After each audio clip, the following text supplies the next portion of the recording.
Hi friends, welcome. எல்லாம் எப்படி இருக்கீங்க? நல்லா இருக்கீங்களா? வாங்க நம்ம எனக்கு இட்லிக்கு மாவு உரிக்கிறது பார்க்கலாங்க. வெள்ளை உளுந்துங்க, இந்த உலக்கில் ஒரு உலக்கு போட்டுக்கலாங்க. உலக்கு போட்டாச்சுங்க. இந்த சின்ன உலக்கு தாங்க. ஒரு உலக்கு போட்டு இதில் ஒரு கை போட்டுக்கலாங்க.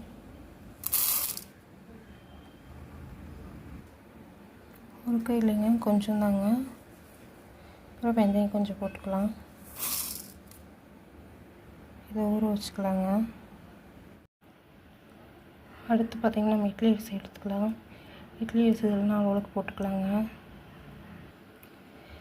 இட்லி அரிசி 4 உலக்கு போட்டாச்சுங்க. அடுத்து நம்ம புழுங்கரிசி 4 உலக்கு போட்டுக்கலாம். அவ்வளோதாங்க, புழுங்கரிசி 4 உலக்கு போட்டாச்சு. இட்லி அரிசி 4, புழுங்கரிசி 4ங்க. உளுந்து 1 டம்ளர் போட்டு அதில் கொஞ்சோண்டு போட்டு மறுபடியும் கொஞ்சம் உளுந்து போட்டு மறுபடியும் கொஞ்சம் வெந்தயம் போட்டு ஊற வச்சுக்கலாங்க. இதாங்க இட்லிக்கான கரெக்டான அளவு.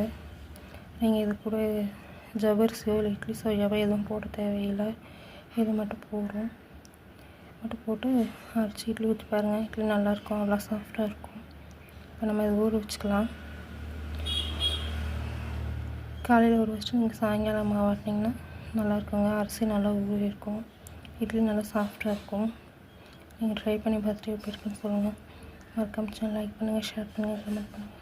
நம்ம அடுத்த வீடியோவில் பார்க்கலாம். தேங்க்யூ.